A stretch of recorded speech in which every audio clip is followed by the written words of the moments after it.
O profit da Nelogica está escondendo. As ações que mais subiram foi a PetroRio, que ganhou 3,68%, a Embraer ganhou 1,98% e a Minerva 1,74%. Deixa eu ver se a gente tem o nosso Fio ainda da Orama conosco. Fio Soares aqui. Fio Soares, vamos lá. Fio, mais uma pergunta sobre as ações. Hoje tivemos Minerva, Marfrig, JBS também. Subiram bastante.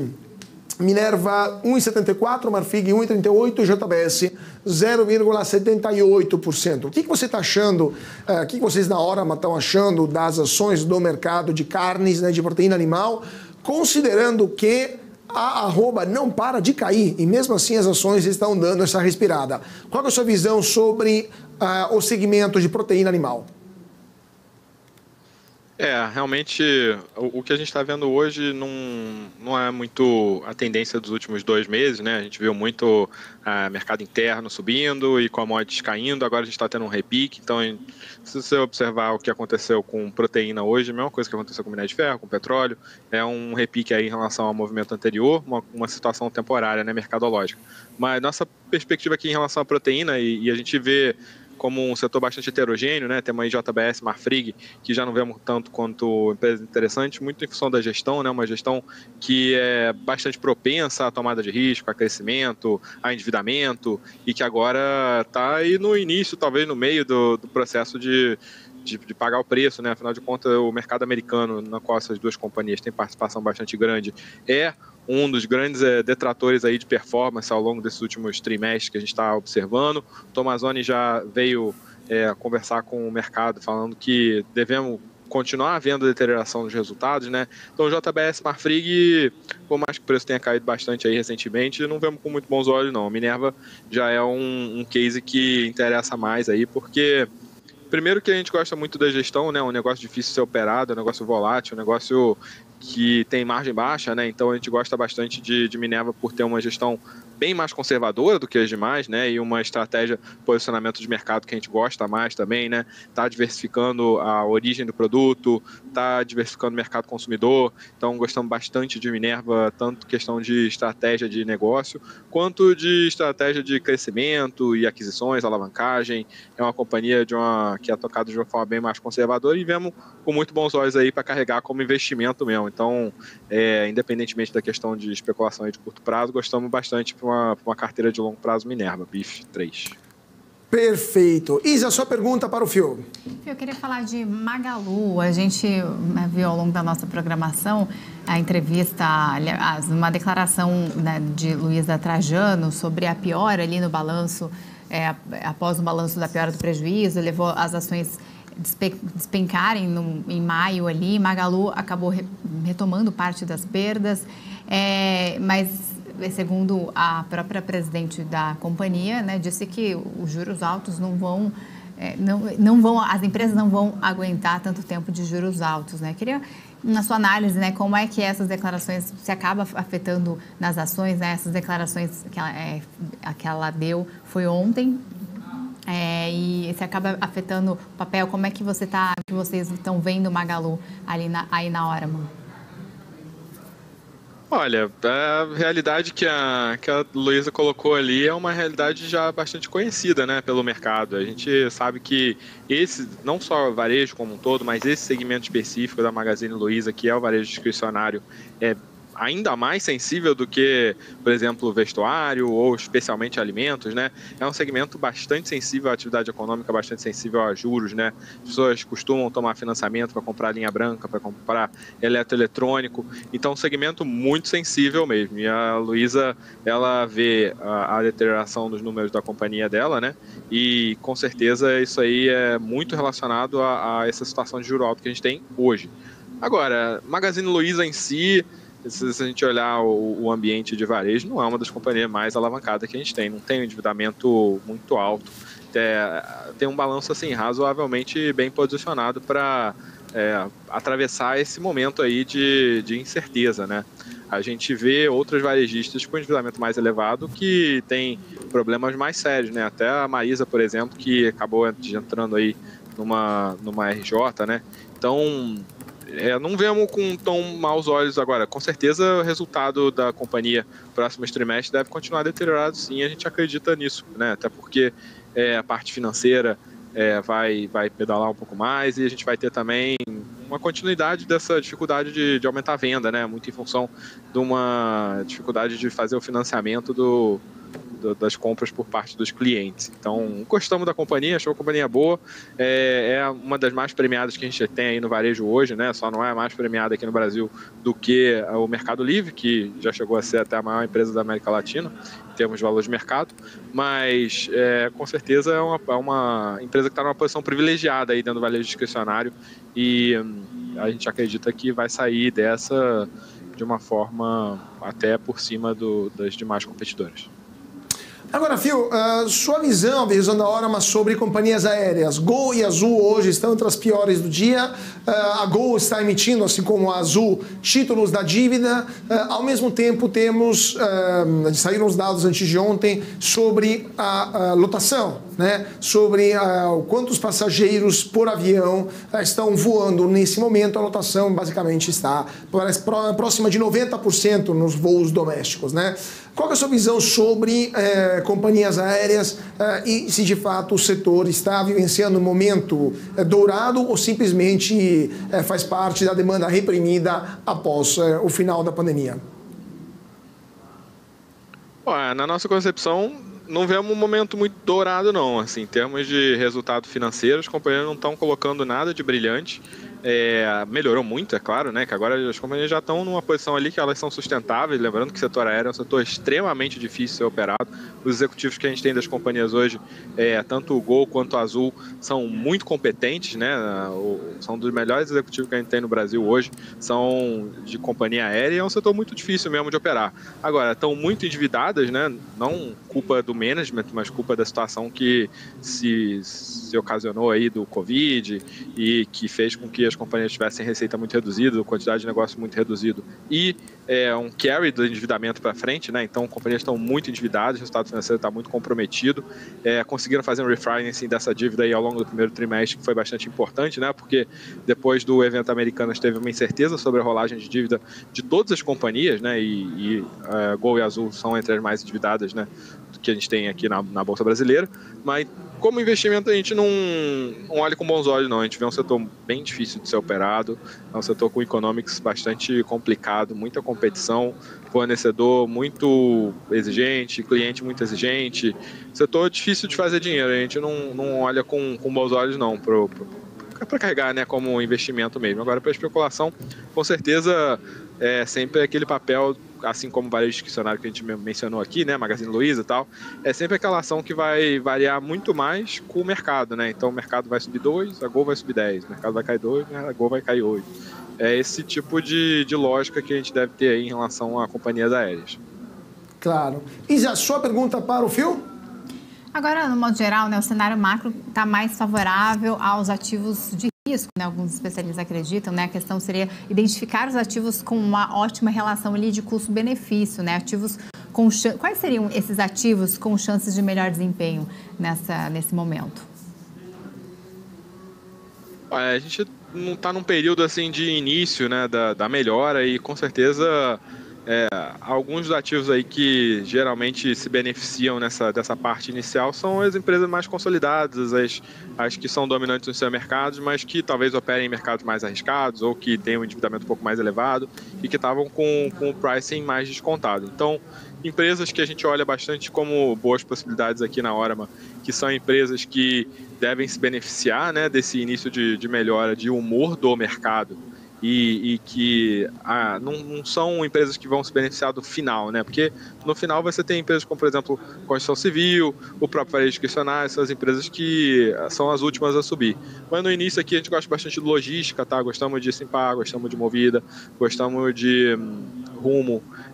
Tem algumas empresas aí de logística, indústria, gostamos bastante quando a gente está falando de investimento. São empresas que estão indo bem, né, hoje, que tiveram uma melhora substancial aí no negócio recentemente e que estão com um posicionamento de lucratividade pronto para melhorar, né, em função de endividamento, né? Então, falando de algumas dessas empresas que a gente vê um endividamento elevado, mas um business que não está sofrendo tanto, assim. Então, gostamos também de varejo vestuário, né? Vestuário, temos algumas preferidas aqui, Vivara seria um bom exemplo, né?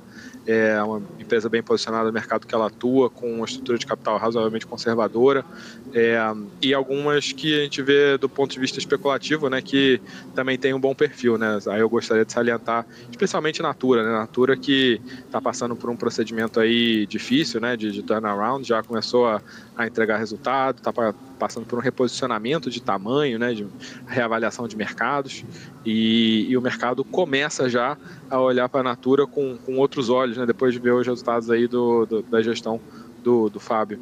E gostamos de Natura também. Bastante volatilidade, mas achamos bem interessante como posicionamento assim, de investimento.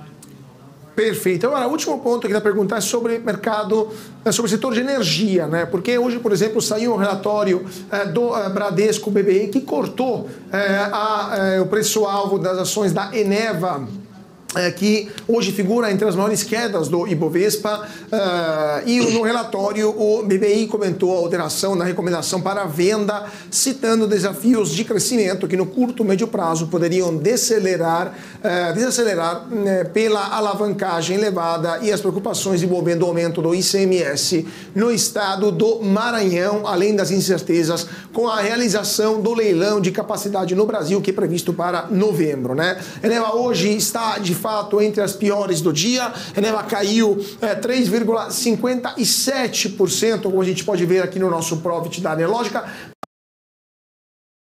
Do setor energético hoje tiveram um desempenho negativo, né? Hoje, por exemplo, deixa eu pegar aqui, a Eletrobras caiu 1,88%. Então, eu queria te perguntar, Fio, o que você está achando do setor elétrico como um todo, o setor tradicionalmente dividendeiro, né? Pagador de dividendos vultuosos e com uma certa previsibilidade graças aos contratos do segmento, mas ao mesmo tempo, no último período está sofrendo bastante. Qual é a visão de vocês aí na Orama sobre o setor elétrico? Então, Cauti, eu vou falar de um segmento específico do setor elétrico. Você falou de Eneva aqui, a gente está falando de geradoras, né? E aí, quando eu falar de transmissão e distribuição, o Economics é diferente. Mas falando especificamente de geradoras, a gente está passando uma onda de pessimismo aí em relação às geradoras, especificamente porque a perspectiva de atividade econômica Brasil está fria, né? A gente está com uma perspectiva aí de continuação desse movimento aí de desaceleração que a gente está observando, falando de atividade econômica, né? E também estamos com um ambiente de oferta de novos entrantes, né? De novos projetos aí entrando em operação, especialmente de eólica, que é uma movimentação que está bastante vultuosa, né? Então, o fato de as eólicas, elas são submetidas ao regime de autorização e não de concessão. Então, o governo tem razoavelmente menos controle sobre a entrada em capacidade dessas usinas. E, além disso, você teve o fim do subsídio do TUST, colocando um prazo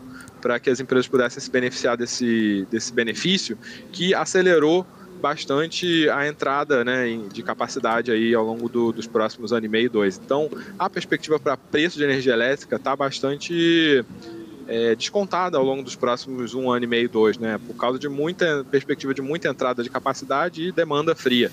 Então, a gente está vendo o PLD, né, que é o preço de curto prazo, da energia de curto prazo, em níveis recordes para baixo, né, e além de todo esse cenário de oferta e demanda que a gente também está passando por uma hidrologia bastante favorável, né, então reservatórios cheios, que é outra componente que adiciona oferta, né, e adiciona segurança energética no pipeline. Então, o preço de curto prazo da energia tá baixo, e aí todos os bancões e o pessoal do sell-side têm descontado e têm dado downgrade nos papéis de geradoras. A gente aqui na Orama, a gente visualiza isso com certeza, né? Além de serem papéis que estão passando por um pricing aí, uma perspectiva de pricing mais reduzido para próximos anos. Também são papéis mais conservadores, que, como a gente viu agora nos últimos 2 meses, a preferência tem sido por papéis mais arrojados, mais atividade econômica, e aí, por uma questão de mercadológica de rotation, acaba se deixando de lado a energia elétrica, né, por exemplo. Então, momentaneamente aqui, a gente está com um problema em energia, em geradores de energia elétrica como um todo, né? Mercado descontando bastante, mas vemos isso como uma oportunidade para o investidor que queira construir uma carteira aí em ações conservadoras e pagadores de dividendos, porque a questão do PLD e preço de energia vai variar ao longo dos anos, né? E aí a gente vai ter com certeza uma recuperação disso aí em algum momento. Perfeito. Vamos ver então o que vai acontecer no setor elétrico. Eu queria agradecer muitíssimo o nosso Fio da Orama. Muito obrigado por sua participação, Fio Soares, chefe de análise de ações da Orama, por ter estado conosco hoje aqui no Closing da BMC. Muito obrigado, Fio. Opa, obrigado. Sempre prazer estar aqui com vocês. Boa noite aí, muito bom trabalho. Muito obrigado, prazeraço todo nosso. E vamos falar então do que está acontecendo lá em Brasília, né, Isa? News, informação que gera valor. E de volta para o nosso closing aqui na BMC, 5 horas e 5 minutos nesse momento. Ibovespa fechou seu primeiro pregão de junho em queda 0,6% aos 116.636 pontos. Dólar futuro cai também 0,08%, R$ 4,87. Dólar à vista também fechou em queda. Tivemos a Petrobras, que também caiu 0,88% aos R$ 28,76. Aliás, dólar à vista queda de 0,06%, R$ 4,86. Vale subiu um redondinho.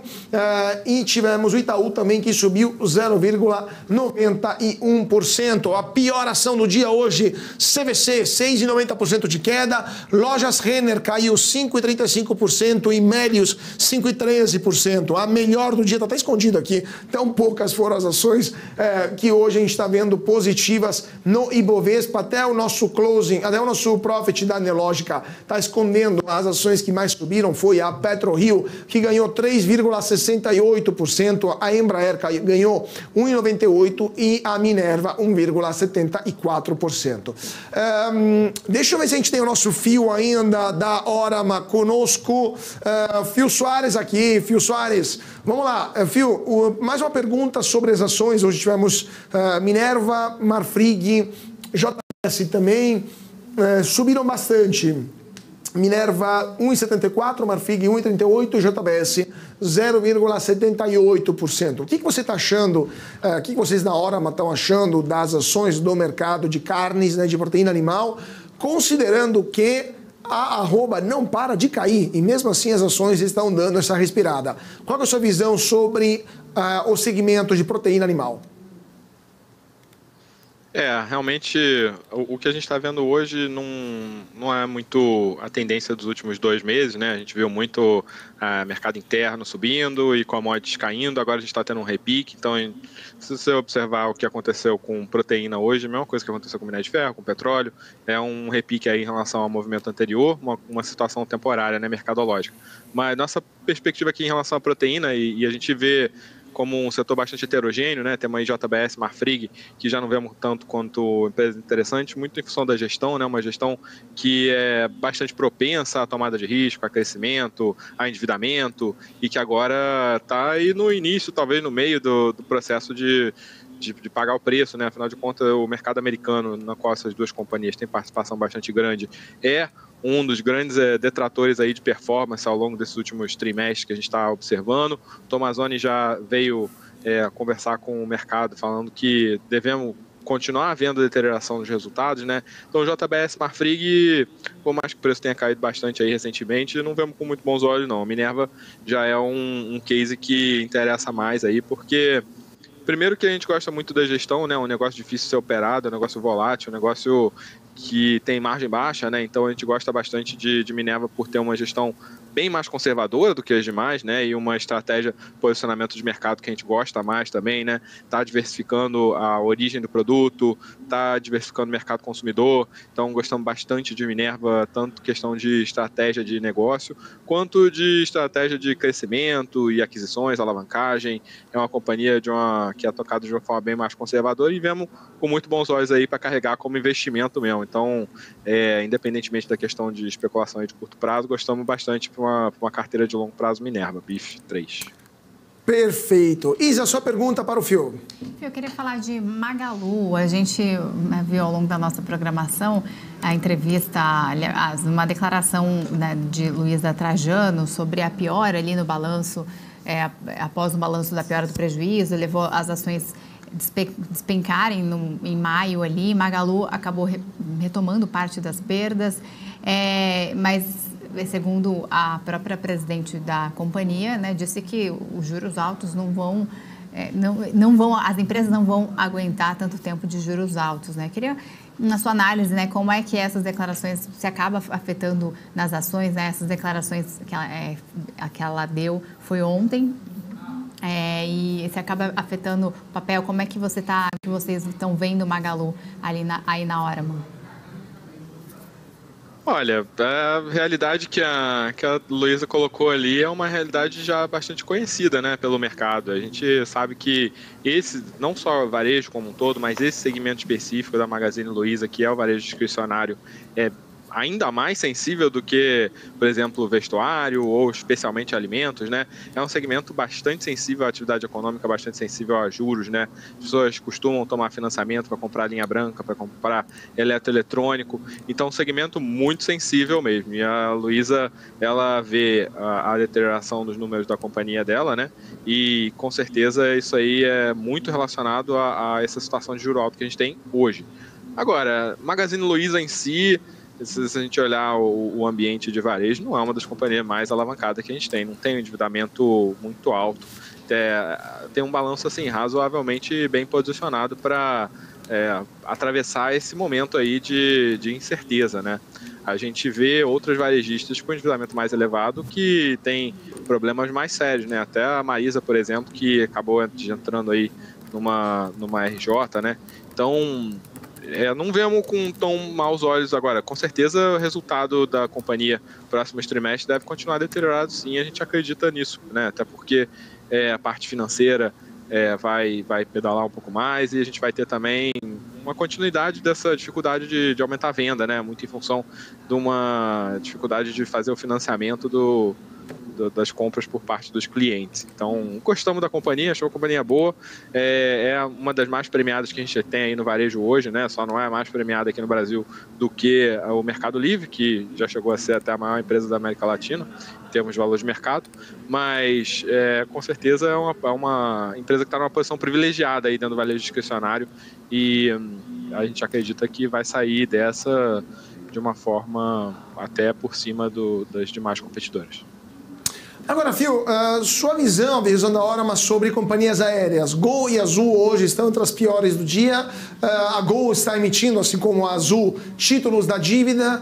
Ao mesmo tempo, saíram os dados antes de ontem sobre a lotação, né? Sobre quantos passageiros por avião estão voando nesse momento. A lotação basicamente está próxima de 90% nos voos domésticos, né?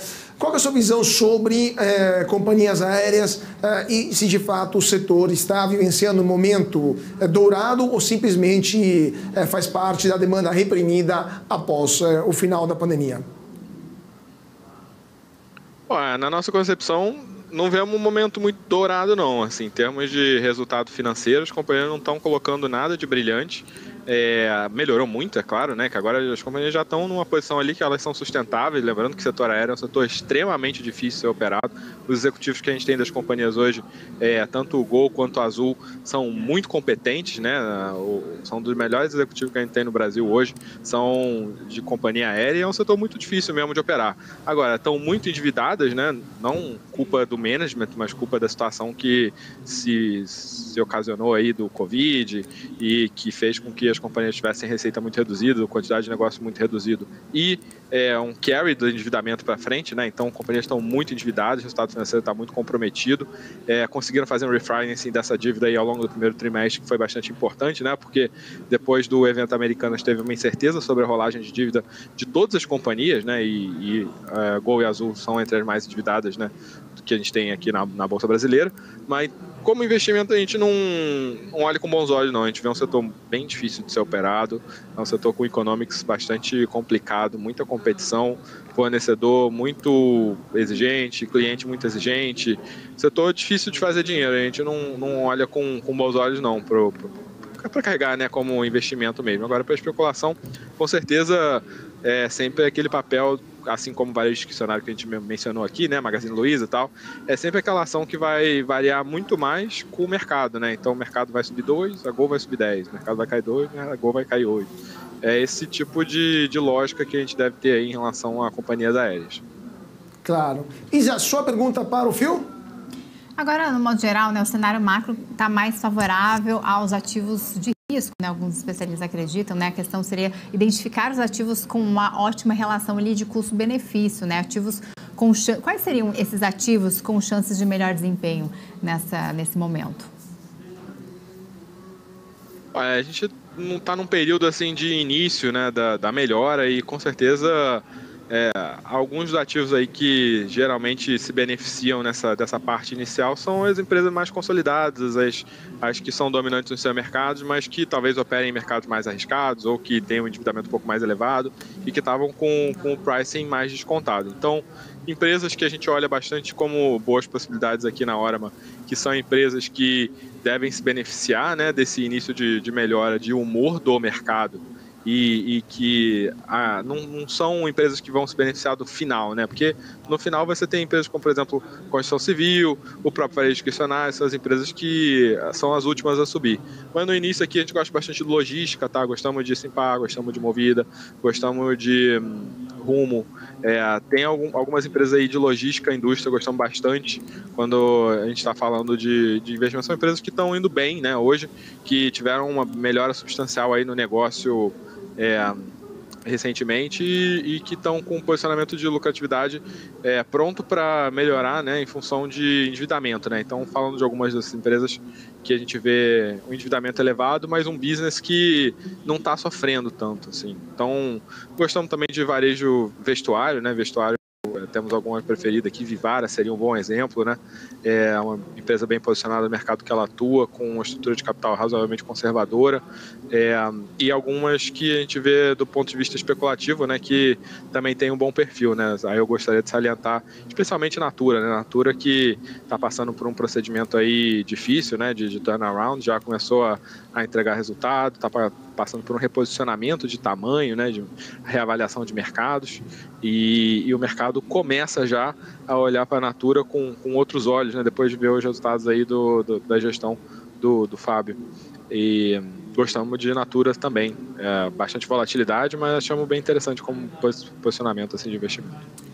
Perfeito. Agora, o último ponto que eu queria perguntar é sobre mercado, sobre o setor de energia, né? Porque hoje, por exemplo, saiu um relatório do Bradesco BBI que cortou o preço-alvo das ações da Eneva, que hoje figura entre as maiores quedas do Ibovespa, e no relatório o BBI comentou a alteração na recomendação para a venda, citando desafios de crescimento que no curto e médio prazo poderiam desacelerar pela alavancagem elevada e as preocupações envolvendo o aumento do ICMS no estado do Maranhão, além das incertezas com a realização do leilão de capacidade no Brasil, que é previsto para novembro, né? Eneva hoje está de fato entre as piores do dia. Eneva caiu 3,57%, como a gente pode ver aqui no nosso profit da Anelógica. Do setor energético hoje tiveram um desempenho negativo, né? Hoje, por exemplo, deixa eu pegar aqui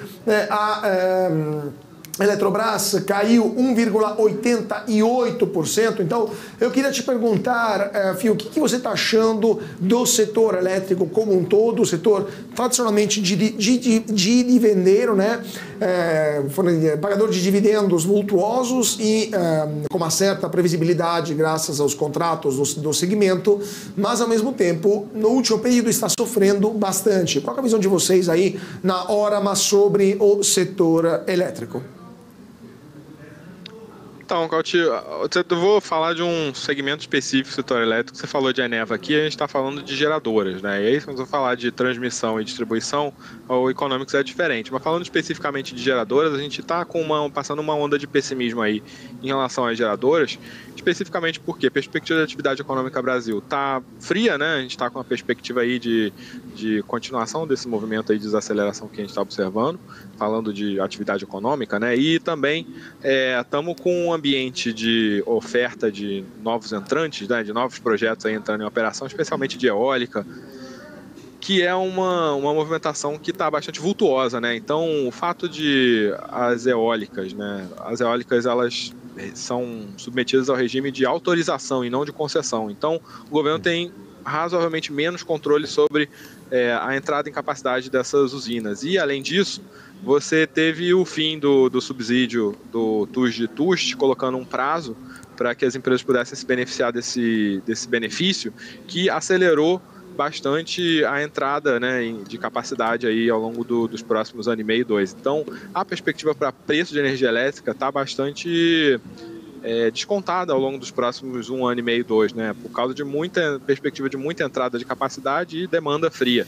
Então, a gente está vendo o PLD, né, que é o preço de curto prazo, da energia de curto prazo, em níveis recordes para baixo, né, e além de todo esse cenário de oferta e demanda que a gente também está passando por uma hidrologia bastante favorável, né, então reservatórios cheios, que é outra componente que adiciona oferta, né, e adiciona segurança energética no pipeline. Então, o preço de curto prazo da energia está baixo, e aí todos os bancões e o pessoal do sell-side têm descontado e têm dado downgrade nos papéis de geradoras. A gente aqui na Orama, a gente visualiza isso com certeza, né?